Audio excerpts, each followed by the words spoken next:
반갑습니다. 잘 지내셨죠? 오늘은 특신급과 교당내왕시 주의사항 3조를 함께 말씀드리도록 하겠습니다. 교당내왕시 주의사항 3조는 지도인에게 해오기를 주의하는 그런 공부입니다. 그 내용 들어가기 전에 우리 대산 스승님의 일화를 하나 말씀드리도록 하겠습니다. 수십 년 전에, 법문하실 때 벌써 30년 전이니까 아주 오래전 이야기인데, 대산 스승님께서 교도님들, 부산 교도님들 몇 분과 통도사에 갔을 때 얘기입니다. 스님들이 우리 여자 교도님들이 가셨는데, 이분들한테 연세가 많으신 분들인데요. 그분들한테 이제 대화를 하다가 먼저 우리 교도님들께서 스님들에게 스님들은 어떻게 공부를 평소에 하고 계십니까? 하는 질문을 합니다. 그랬더니 어떤 스님은 없을 무자, 무자 화두를 듭니다. 라고 대답하기도 하고 나름대로 여러 가지 대답들을 해요. 그런 다음에 스님들이 그러면 원불교의 교도님들은 어떻게 공부를 합니까? 하니까 우리 교도님들께서 어떻게 대답을 했냐면 아침에는 일찍 일어나서 수행정진을 해서 선을 해서 해탈에 심경에 들고 낮에는 이 사은님께 받은 그 은혜에 감사하면서 보은봉공에 땀을 흘린다. 그리고 저녁에는 참회 반성을 하면서 다시 수양하는 시간을 갖는 그 자성자리를 반조하고 청정무해한 자리에 들어가는 공부를 합니다. 라고 대답을 하십니다. 그랬더니 스님들이 이분들이 보통 분들이 아니구나 눈치를 챘어요.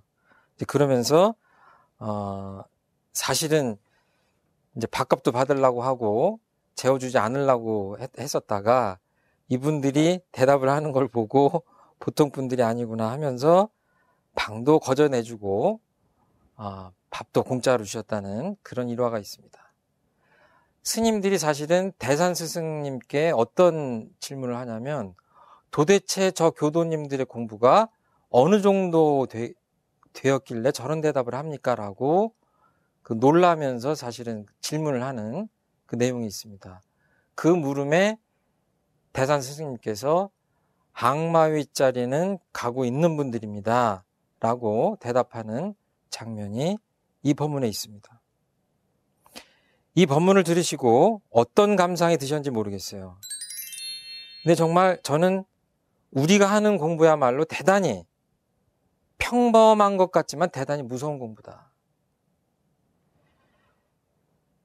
나는 과연 이 당시에 이 할머니 교도님들과 같은 대답을 자신 있게 할 수 있느냐 하는 자문자답을 해볼 필요가 있다 하는 말씀을 드립니다.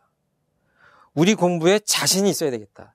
특히 단장님이라면 우리 법의 단계 중에서 특신급을 기본으로 하기 때문에 대단히 자신 있는 대답을 할 수 있어야 된다. 산속에서 토구를 파고 공부하시는 스님들 앞에서도 우리는 이렇게 공부합니다.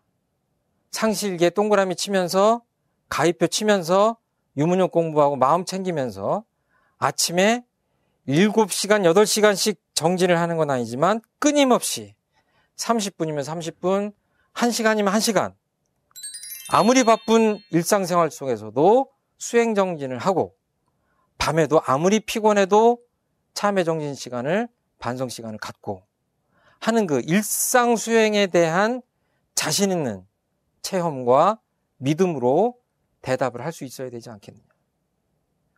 톡을 파고 계신 스님들한테 가면 그 공부가 커 보이고 통성 기도하는 기독교 신자들을 만나면 또 그게 그런 것 같고 또 천주교 신부님을 만나면 그분들의 공부가 대단한 것 같고 그것은 우리 집안의 공부는 아니다. 우리가 하는 평범한 공부 속에서 아주 보이지 않는 큰 자신감을 가져야 되겠다. 왜? 우리가 특신급 이상이라면 그럴 수 있어야 된다. 대종사님은 그랬습니다. 출발하지 않으면 도착도 없다. 입교하지 않으면 법의 승급도 이룰 수가 없다. 불지 출발을 보통급이라고 합니다.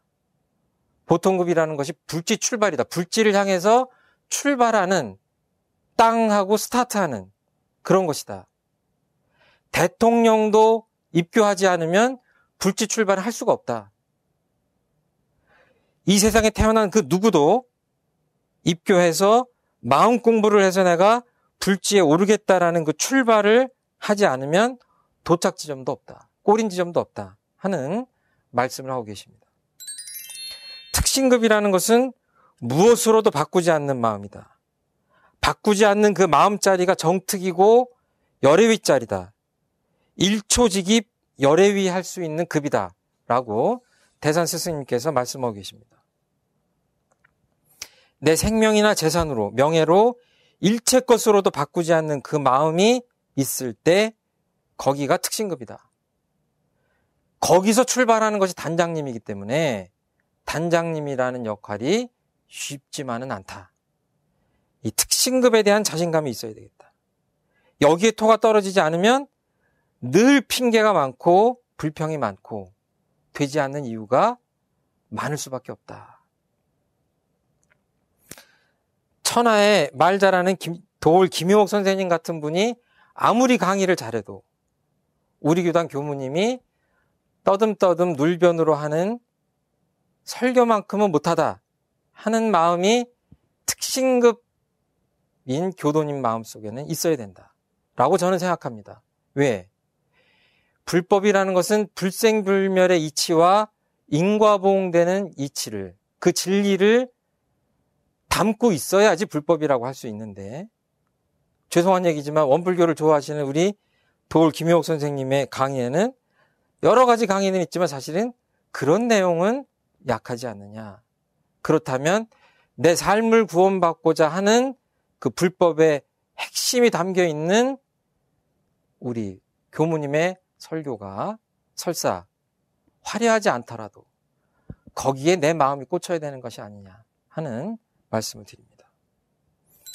우리 스승 외에, 우리 동지 외에, 우리 회상 외에, 우리 법 외에 더 크고 높은 것은 없다는 믿음이 있어야 되겠다 하는 말씀을, 그러니까 생명을 걸고 일과 공부할 수 있는 결심이 서져야 하며 뜨거운 피가 뛰어야 한다는 대산 스승님의 법문이 내 마음속에 간절하게 사무쳐야지 특신급이라고 할 수 있는 것 아니냐. 가슴에 손을 얹고 생각할 때 정말 우리 스승님밖에 없고 우리 동지밖에 없고 우리 회상밖에 없고 우리 법밖에 없는지, 거기에 대해서 의심이 없는지 묻고 싶습니다. 여기 모이신 우리 단장님들께서는 확실하게 거기에 대답할 수 있는 분이기 때문에 이렇게 저와 한자리에 함께 했다고 생각을 합니다. 특신급이라는 것을 어렵게 생각하면 어렵게 생각할 수 있지만 쉽게 생각하면 법회 빠지지 않고 어떤 일들이 있어도 법회 시간에 내 마음을 챙겨서 함께하고 또 나눠드린 그 작은 10분 성업일기라는 작은 일기에 유무념을 체크하고 내 단원님들한테 전화 순교하고 문자 메시지를 넣은 것에 대해서 체크해보고 또 내가 관리하는 불공을 드리는 9분의 단원님들이 정말 집에서 어떤 일이 있었는지, 그래서 교당에 못 오시고 여러 가지 우환이 있고 하는 것들을 간단하게 체크해서 우리 교무님이 알 수 있도록 기운을 연하게, 기운이 막히지 않게 해드리고 하는 이런 것들을 빠지지 않고 확신을 가지고 정성스럽게 하는 것이 특신급이라고 말씀드릴 수 있겠다. 특별한 데서 찾지 말자. 특신의 밭에 씨를 뿌리지 않으면 싹은 나지 않는다. 예수님께서도 씨를 어디에 뿌리느냐에 따라서 어떤 데는 싹이 나고 어떤 씨앗은 싹이 안 난다는 말씀을 성경에서 하고 계신데, 이런 비유들은 부처님이나 대종사님이나 다 일맥상통하는 비유라고 생각을 합니다. 힘들어도 코치가 시키는 대로 해야지 그 선수가 틀이 잡히고 기본기를 닦고 대성할 수 있는 그런 선수가 아닌가.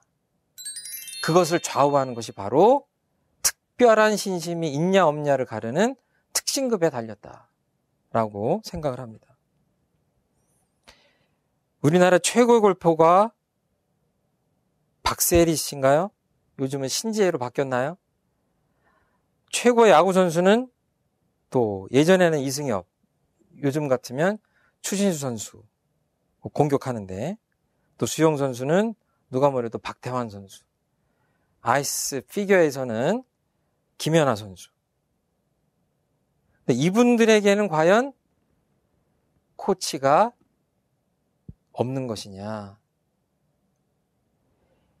세계 정상의 선수일수록 코치에 대한 목마름이 더 클 수밖에 없다. 내가 아무리 열심히 하고 열심히 갈고 닦아도 어떤 단계를 뛰어넘으려고 할 때는 내가 나를 제대로 보지 못하기 때문에 누군가 눈 밝은 코치가 나에게 하나만 가르쳐줘도 내가 그 단계를 뛰어넘을 수가 있다. 결국은 타력을 빌릴 수밖에 없다. 우리도 마찬가지죠. 스승님들의 그 지도가 없다면 어떤 단계를 뛰어넘기가 힘든 것 아니냐. 그래서 이 모든 것들을 좌우하는 것들이 결국 특신의 믿음이 없으면 스승님에 대한 신도 바칠 수가 없고 나의 성장도 불가능할 수밖에 없다. 스승님들이 해주시는 말씀이 정말 나를 위해서 해주는 말씀이 아니라 좀 서운하고 잔소리 같고 고깝게 들린다면 내 성장은 물 건너간 게 아닌가 하는 이야기를 하고 싶습니다. 그러니까 한번 해봐야 되겠다는 것이 특신급의 기본된 마음 자세고, 그걸 수행으로 갖고 오면 제가 말씀드리고 싶은 것은 이 공부가 바로 유문용 공부가 아닌가 하는 말씀을 드립니다. 딴 게 아니죠. 어떤 것을 잊지 말고 한번 해야 되겠다 하는 그 마음입니다. 하늘에 사무치도록 한번 해봐야 되겠다 하는 마음이 수행으로 오면은 결국은 그것이 유문용 공부로 이어진다. 내가 아침에 좌선을 1분이라도 해야 되겠다 하는 사람과 차일피일 미루는 사람과 이것은 천지 차이다. 1분을 하는 사람은 2분을 할 수 있고 2분을 할 수 있는 사람은 3분을 할 수 있지만 이 마음을 챙기지 않고 시도조차도 하지 않는 사람들은 그 수행이 깊어지기가 힘들다. 그래서 우리가 정업일기에 1분이라도 좌선을 하고 또 바쁘지만 우리 단원님들을 위해서 문자 메시지라도 하나 보내고 전화 한 통이라도 해서 내 사랑을, 내 불공의 마음을 표현해야 되는 게 아니냐 하는 말씀을 드렸던 겁니다. 교당량시 주의사항을 보면 3조에 뭔가 질문을 해서 해오를 얻도록 되어 있습니다.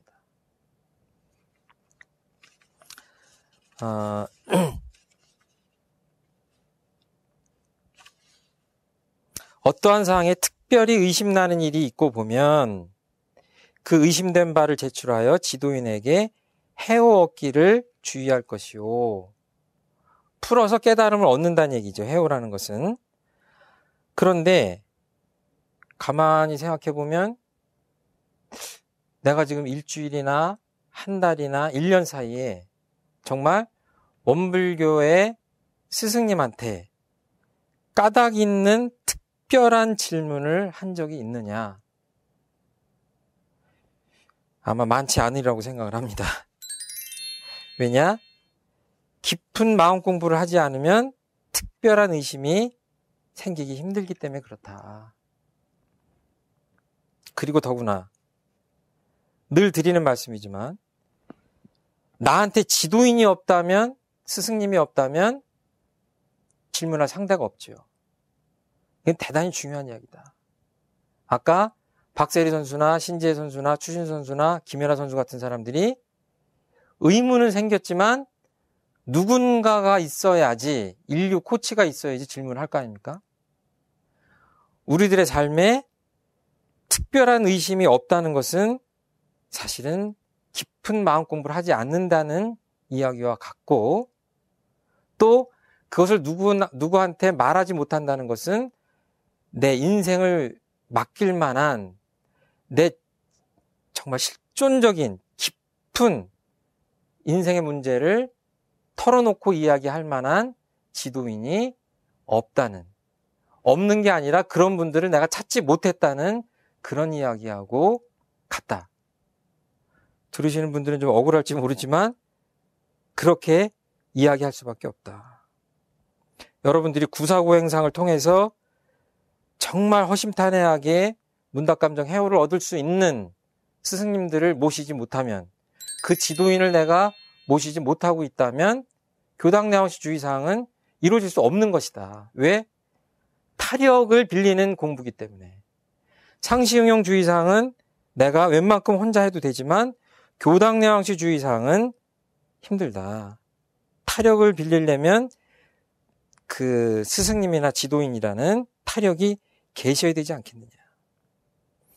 제가 얼마 전에 아주 번거로운 시장통에 가서 그 싸게 파는 국수를 한번 사 먹은 적이 있는데요. 제가 혼자서 그 국수를 먹고 있는데 식당 일에 종사하는 아저씨들인 것 같아요. 단골 손님인 것 같은데 그분들이 제 옆에 탁자에서 맛있게 술을 먹더라고요. 그런데 제가 그분들이 그 주인 아주머니하고 하는 대화 속에서 참 그 감명 깊게 느낀 그 대목이 있었습니다. 뭐냐면 어떤 음식에 대한 그 양념을 어떻게 하는지를 묻더라고요. 그 아주머니한테. 그러면서 그 아저씨들이 그러는 거예요. 이 시장 안에 참 많은 분들이 계시지만 그래도 아주머니가 하는 것이 제일 맛있습니다. 그런데 도대체 그 양념을 어떻게 하는지 한번 좀 가르쳐 주십시오. 시간이 나면 다시 한번 들리겠습니다. 글쎄요, 떡볶이 하는 그 할머니도 며느리한테도 안 가르쳐 준다고 그러는데 그 아주머니가 그분들한테 그 가르쳐 드렸는지 안 가르쳐 줬는지는 제가 알 수가 없어요. 그런데 상당히 부드러운 대화지만 그 안에 정말 그 양념의 비법을 알고자 하는 간절한 마음을 제가 읽었습니다. 돈하고 연결되기 때문에 간절한데 우리들이 그렇게 하지 않는다면 그것은 우리가 아마 공부에 대한 그 간절함이 없는 그렇기 때문에 이런 특별한 해오를 얻기 위한 질문이 없는 것 아니냐 하는 그 추측을 할 수가 있겠죠. 우리가 저희가 이제 나눠드린 그 10분 성업 일기를 보면 그런 의심이 드실 거예요. 10분 안에 과연 우리가 할 수 있는 일이 뭐냐. 정산 종사님께서는 심고를 올리는 것이 얼마나 큰 위력이 있을까 싶지만 우리가 마음으로 생각하는 것이 다 허공법계에 스며든다 하면서 그 위력에 대한 설명을 하고 계십니다. 공자님께서는 조문도면 석사라도 가이라. 내가 아침에 도를 얻어 들으면 저녁에 죽어도 내 여한이 없다 하는 의역이 가능한 그런 법문인데요. 10분이라는 시간은 아이스크림 하나를 먹는 시간도 안 되지만 내 인생의 방향을 전환시킬 만한 위대한 결심을 하기엔 너무나 긴 시간이다. 그렇게 생각하지 않으십니까? 10분이라는 시간을 하루도 아니고 석 달, 열흘, 1년 내내 일생 동안 한다면 반드시 그 사람의 인생은 변할 수밖에 없다고 저는 확신합니다. 1분을 챙기지 못하고 2분을 챙기지 못하고 10분이라는 시간이 짧다고 느끼는 사람은 영원히 이 인생을 가치 있게 쓰기가 쉽지 않을 것이다. 저주같이 들려서 죄송하긴 하지만 저는 이 말씀을 드릴 수밖에 없다. 일심이 가는 곳에 금석, 쇠와 돌도 뚫린다. 일심소도면 금석가투라 하는 법문이 있습니다. 일심이라는 것은 시간의 장단에 딸린 것이 아니라 내 마음의 간절함에 좌우되는 것이기 때문에 그 한 마음을 챙기는 것으로 내 행복과 불행이 좌우되고 내 인생의 진급과 강급이 차이가 난다. 수많은 범죄자들이 한 마음을 참지 못했기 때문에 구렁텅이에 떨어지고 죄악의 늪에 빠집니다. 수많은 방탕스러운 삶을 살던 사람들이 한순간의 회심으로, 결심으로 성스러운 삶을 살고 인류의 위대한 역사를 쓰는 인물로 기록됩니다. 그것이 어디서 나오느냐? 한 마음의 차이다. 그리고 그 한 마음의 차이라는 것은 별것이 아닌 것처럼 보이는 그 작은 일기의 동그라미 하나를 체크하고 1분이라도 선을 하고 문자 한 번이라도 보내서 내 주변에 은혜를 나누고 하는 것에서 비롯되는 게 아니냐. 얼마 전에 축구를 보는데 어떤 선수가 쉽게 노골을 하니까 그 해설을 하는 해설자가 골대가 조금만 넓었으면 좋았겠습니다 라는 이야기를 해요. 다 그렇게 느끼셨을 거예요. 저도 그렇게 느꼈습니다. 그런데 이것을 마음 공부하는 입장에서 본다면 그 말은 틀렸다. 그 골대가 조금만 넓었으면이라고 표현할 게 아니라 그 슈팅이 조금 더 정확했으면 하고 반성을 하는 게 맞다. 가혹한 주문이지만 수행인이라는 것은 상황을 탓하는 사람이 아니라 내 심신작용, 내 마음의 씀씀이, 마음가짐을 가지고 승부를 보는 사람들이기 때문에 내 마음을 탓하고 내 마음을 좀 더 한 번 더 챙기자고 하는 것이 수도인의 본분이 아닐까 이렇게 생각합니다. 이만단장 여러 가지 자신성업봉찬이나 교화대불공이 먼 곳에 있는 것이 아니고 다른 곳에 있는 것이 아니라 이렇게 특신의 믿음으로 한번 한다면 하는 그런 노력들의 축적 속에서 이루어지는 게 아닌가 이렇게 생각을 합니다. 먼 데서 찾지 마시고 마음 한 번을 챙기고 한다면 하는 반드시 해내는 그런 특별한 신심으로 내 인생을 바꿔가고 그 힘으로 주변을 바꿀 때 우리 주변이 광대무량한 낙원으로 바뀔 것이다 라는 말씀을 드립니다. 좀 더 챙기시고 좀 더 단원들도 챙기시는 그런 단장님들이 되시기를 간절히 기원하면서 마치도록 하겠습니다. 감사합니다.